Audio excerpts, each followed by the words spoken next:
नमस्कार, ये है डीडी न्यूज का साइबर अपराध के खिलाफ हल्ला बोल। आपके साथ मैं हूं ममता चोपड़ा। दिन पर दिन जिस तरह साइबर अपराध बढ़ रहे हैं वो चिंता जगा रहे हैं और ऐसे में साइबर अपराध के खिलाफ एक ही है कारगर हथियार, आपकी जागरूकता। इसलिए डीडी न्यूज लाया है आपके लिए ये कार्यक्रम, क्योंकि अगर रहना है सेफ तो रहना होगा साइबर अलर्ट।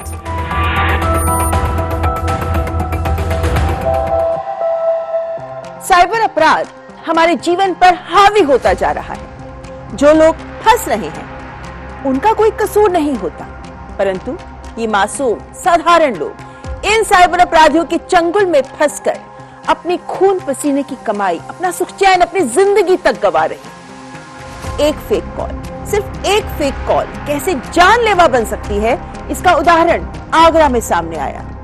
एक स्कूल टीचर को जब वो स्कूल में थी तब उन्हें पुलिस बनकर साइबर अपराधियों ने कॉल किया कि उनकी बेटी सेक्स स्कैंडल में पकड़ी गई है और उनसे 1 लाख रुपए मांगे गए। हालांकि ये कॉल फेक निकली, उन्हें पता भी चल गया, उनकी बेटी भी सुरक्षित थी, परंतु इस फेक कॉल का सदमा वो सह नहीं सकी और हार्ट अटैक से उनकी मृत्यु हो गई।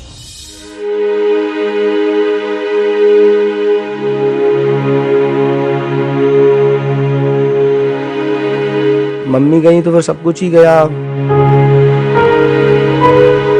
मेरे पापा को तो सबसे ज्यादा दुख है इस चीज को लेके, क्योंकि पापा जिस दिन रिटायर होने वाले थे उनकी फेयरवेल पार्टी थी, उसी दिन मम्मी के संग में ये सब चीजें हुई। सब कुछ एंड हो गया, हमारा तो कुछ नहीं बचा।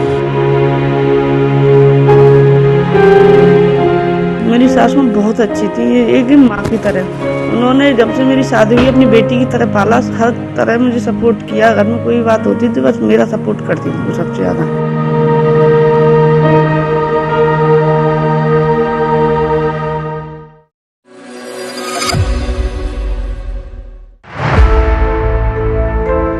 सुबह स्कूल गई थी, स्कूल में इनके पास करीब 12 बजे के करीब एक कॉल आई थी। कॉल जो आई थी वो +92 से थी। उन्होंने उसके बाद फोन को सुन करके कहा कि आपकी बेटी जो है सेक्स रैकेट में पकड़ी गई है और जल्दी से जल्दी आप जो है 15 मिनट के भीतर 1 लाख रुपया भेजिए। मैं जो नंबर दे रहा हूँ उस नंबर पर आप उस आदमी से बात करके, और वो आदमी बताएगा कि आपको पैसे कहाँ डालने हैं। वहाँ से कॉल आई थी इनके पास, तो बोला कि ऐसे प्राची का वो तो पैसे निकाल के दे दे मुझे, पापा को दे दे, वो छुड़ा लाएंगे प्राची को। तो मैंने मम्मी ऐसे क्या बात हो गई? उन्होंने कोई चीज़ ऐसी बताई भी नहीं मुझे कि ऐसे बात। फिर बात मेरे हस्बैंड को बताई थी कि ऐसे बात हो गई है। मैंने मम्मी से पूछा, मम्मी क्या बात हो गई? मम्मी कहती है कि ये सब चीज़ें, वो क्या कहते हैं, 1 लाख रुपए भेजो आप। मम्मी ने जैसे ही मुझे नंबर दिया व्हाट्सएप के थ्रू, तो मैंने देखा है +92 करके नंबर है और एक दूसरा इंडियन नंबर था, तो मैं समझ गया। मैंने मम्मी को समझाया, लेकिन मम्मी की उस टाइम पे इतनी परेशान कर रखा था उन्होंने, इतना डिजिटली अरेस्ट कर देते हैं आदमी को कि वो मिनट टू मिनट कॉल करते हैं, परेशान करते रहेंगे आपको, और एक ऐसी स्टोरी बना देते हैं वो अपने आप में ही कि आदमी बिल्कुल ही पैनिक हो जाता है कि वो समझ ही नहीं पाता कि हाँ हमारा बच्चा इस बारे में नहीं भी कर सकता है। तो मम्मी को इतना पैनिक हो गया था कि मम्मी की स्कूल में तबीयत खराब हो गई थी, घर पर आई थी, घर पे आते आते फिर मम्मी की तबीयत और ज्यादा खराब हो गई, घर पर ही मम्मी की फिर डेथ हो गई थी।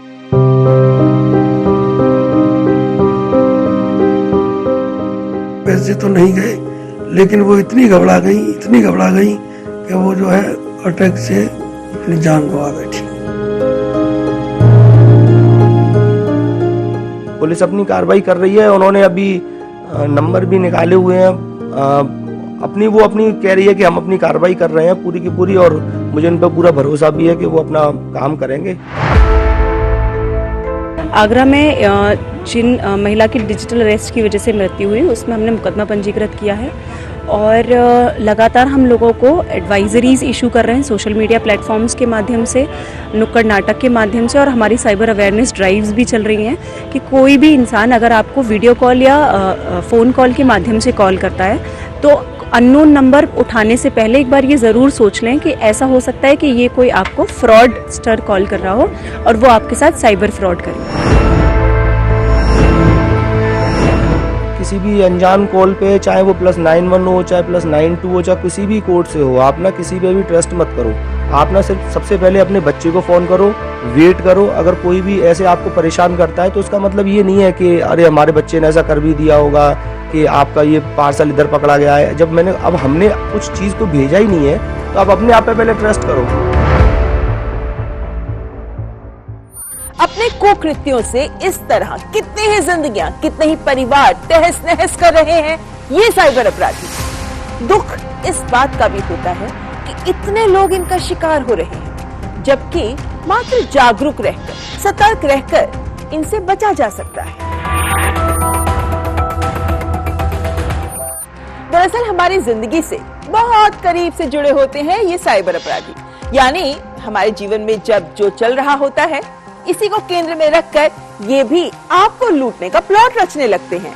और ऑनलाइन शॉपिंग ये तो सदाबहार अवसर होता है इनके लिए। वैसे भी देश में पूरा साल कोई ना कोई अवसर रहता ही है सेल का। नवरात्रि से लेकर दशहरा, दीपावली से लेकर क्रिसमस और न्यू ईयर तक का त्योहारी सीजन, उसके बाद भी होली, 15 अगस्त की सेल आदि, और हाँ, एंड ऑफ सीजन सेल भी तो है ना। और हम आप भी इस सेल में सबसे अधिक छूट पर नजर गड़ाए रखते हैं। कहां, किस ई-कॉमर्स साइट पर मिल रहा है धमाकेदार ऑफर, और हमारी इसी आदत का फायदा उठाते हैं ये साइबर अपराधी। कैसे? वैसे बहुत सिंपल है। ये लोग नकली वेबसाइट बना लेते हैं जहां ऑफर इतना लुभावना देते हैं कि बस आप फंस जाते हैं। अब जरा इस पर नजर डालिए ना। ओहो, यकीन नहीं होता, आखिर मुझे वो ड्रेस मिल ही गया जिसे मैं इतने दिनों से ढूंढ रहा था, वो भी सेल में भारी डिस्काउंट के साथ। वाह, खरीदने का समय आ गया, जल्दी से पेमेंट करता हूं। हे भगवान, ये क्या, मेरा अकाउंट बैलेंस 0, ये कैसे हो गया?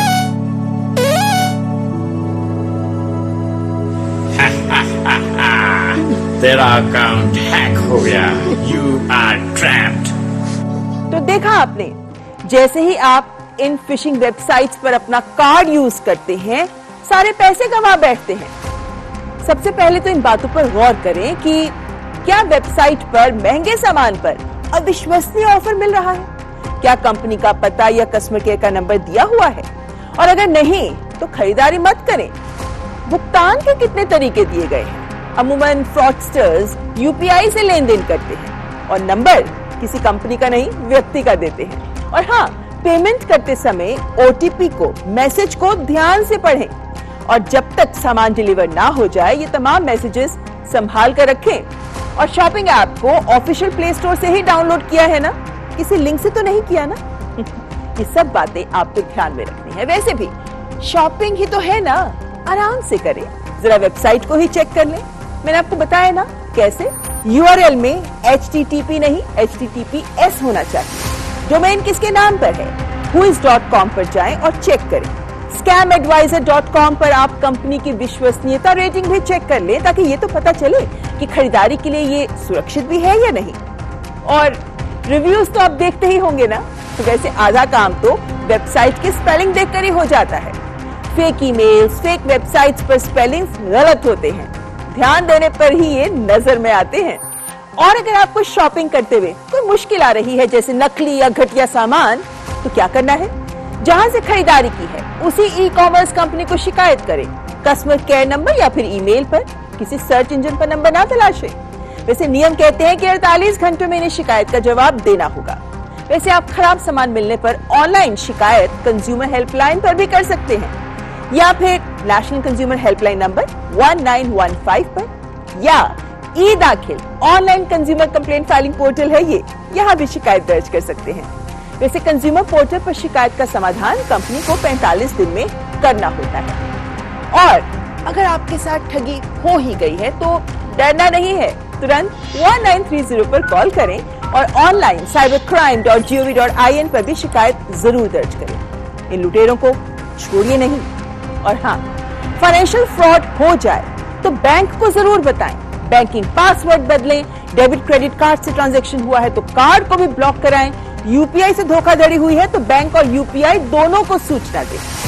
ये तमाम एहतियात हमारे आपके लिए, सबके लिए बहुत जरूरी है।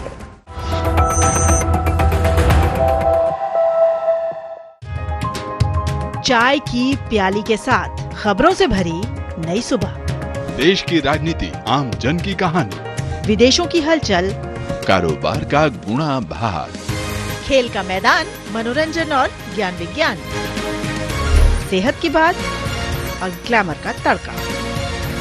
नया सवेरा।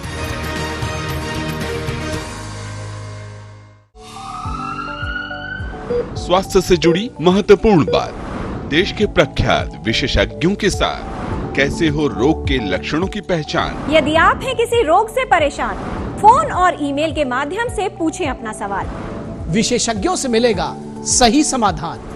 देखिए स्वास्थ्य से जुड़ा विशेष कार्यक्रम टोटल हेल्थ, सिर्फ डीडी न्यूज पर। ब्रेक के बाद आपका स्वागत। आप देख रहे हैं साइबर अलर्ट, जिसमें अब हम बात करेंगे पेंशन धारकों की।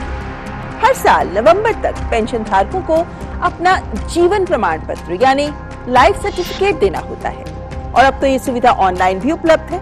और ऑनलाइन मतलब साइबर अपराध की संभावना, जिसे खूब शिद्दत से साइबर जालसाज भुना भी रहे हैं। दरअसल पेंशन भोगियों को उनके जीवन प्रमाण पत्र को ऑनलाइन अपडेट करने में मदद करने के बहाने उनसे संपर्क किया जाता है, कुछ इस तरह। हेलो, नमस्कार सर, मैं आरती शर्मा SBI के पेंशन डिपार्टमेंट से बोल रही हूँ। क्या मेरी बात सुरेश मिश्रा जी से हो रही है? जी बोल रहा हूँ। सर, जैसा कि मैं अपने सिस्टम में देख पा रही हूँ, आपकी बैंक ब्रांच में आपकी लाइफ सर्टिफिकेट वेरिफिकेशन पेंडिंग है। हाँ वो तो है, मैं करवा लूंगा कुछ ही दिन में। सर, मैं आपको बताना चाहूंगी कि सरकार आप जैसे सीनियर सिटीजन्स के लिए ऑनलाइन लाइफ सर्टिफिकेट वेरिफिकेशन की सुविधा लेकर आई है। अब आपको बैंक जाने की जरूरत नहीं है, आप घर बैठे ही अपनी लाइफ सर्टिफिकेट सबमिट करवा पाएंगे। देखिए मैडम, मुझे ना यह ऑनलाइन तरीकों पर भरोसा नहीं है, मैं बैंक में ही जाकर इसे चेक करवा लूंगा। सर, मैं बैंक से ही बोल रही हूँ। क्या आपका पेंशन अकाउंट नंबर 764889 है? हाँ यही है। आप सच में बैंक से ही बोल रही हैं? जी बिल्कुल सर, मैं बैंक से ही बोल रही हूँ। आपकी सारी डिटेल्स मेरे पास हैं। बस मैंने आपकी डिटेल्स कंफर्म करने के लिए आपको कॉल किया है। मैं आपकी लाइफ सर्टिफिकेट वेरिफिकेशन सिर्फ 5 मिनट में कर दूंगी। क्या आप ऑनलाइन वेरिफिकेशन करवाना चाहेंगे? अगर ऐसा है तो ठीक है, अब बैंक कौन ही जाएगा। ठीक है, आप मेरा ऑनलाइन वेरिफिकेशन कर दीजिए। ठीक है सर, इसके लिए आपको मुझे कुछ डिटेल्स वेरीफाई करवाने होंगे। किस तरीके के डिटेल्स? सर, आपने पेंशन अकाउंट नंबर तो वेरीफाई कर दिया है, अब मुझे बैंक अकाउंट नंबर, अपना रजिस्टर्ड मोबाइल नंबर और पैन कार्ड कंफर्म करवा दीजिए। आप 1 मिनट लाइन पे ही रहिए, मैं डिटेल्स दे रहा हूँ आपको। जी सर, मैं लाइन पे हूँ। जी, मेरा अकाउंट नंबर है 5456858525। बिल्कुल सर। और मोबाइल नंबर है 9863200149। जी।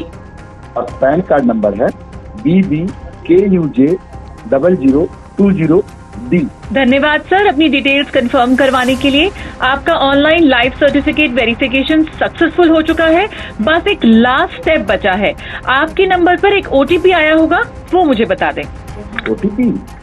OTP आपको बताना जरूरी है क्या? जी सर, बिल्कुल। OTP बताने पे ही आपकी online life certificate application successfully submit हो पाएगी।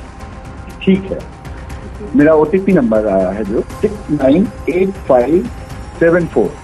धन्यवाद सर, आपकी online life certificate verification confirm हो चुकी है। आपको बैंक की तरफ से 24 घंटे में मैसेज आ जाएगा।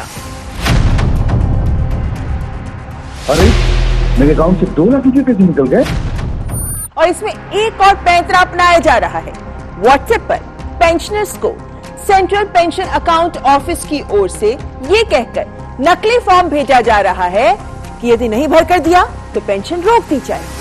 और इस फॉर्म से पेंशन भोगियों की संवेदनशील व्यक्तिगत जानकारी हासिल कर रहे हैं ये घोटालेबाज, जिसका प्रयोग कर वे इनकी पहचान की चोरी करने के साथ साथ वित्तीय नुकसान भी पहुंचा सकते हैं। यहाँ ये समझना बहुत जरूरी है कि कोई भी सरकारी एजेंसियां कभी भी किसी कॉल या व्हाट्सएप जैसे माध्यम से आपका PPO नंबर या बैंक खाते के विवरण जैसी व्यक्तिगत जानकारी नहीं मांगती है। हर साइबर अपराध की शुरुआत एक कॉल या SMS से होती है। समस्या ये है कि ये अपराधी पुलिस या सीबीआई या ईसीबी यानी anti corruption bureau, ED, try या कस्टम अधिकारी बनकर आपको डराते हैं। जबकि समझने वाली बात यह है कि सरकारी अधिकारी कभी भी वीडियो कॉल या इस तरह की कॉल पर धमकाते नहीं हैं। अब जरा ये प्री रिकॉर्डेड ट्राई का मैसेज सुनिए कि आपको कॉल आती है और ये मैसेज सुनने को मिलता है। Hello, this is the Indian Telecommunications Regulatory Authority. Due to violations in your home network usage, your home network will be suspended in 2 hours. For inquiries, press 9. To contact customer service, press 0. अब गौर करने वाली बात यह है कि try इस तरह की कॉल नहीं करता। जब भी ऐसी कॉल आती है तो आप 2 तरह से प्रतिक्रिया दे सकते हैं। एक, अरे नहीं, ट्राई थोड़ी ना ऐसी कॉल करता है। दूसरा, हे भगवान, अब मैं क्या करूं, इन्हें कॉल करती हूं। बस जैसे ही आप कॉल करते हैं फ्रॉड का ड्रामा शुरू हो जाता है।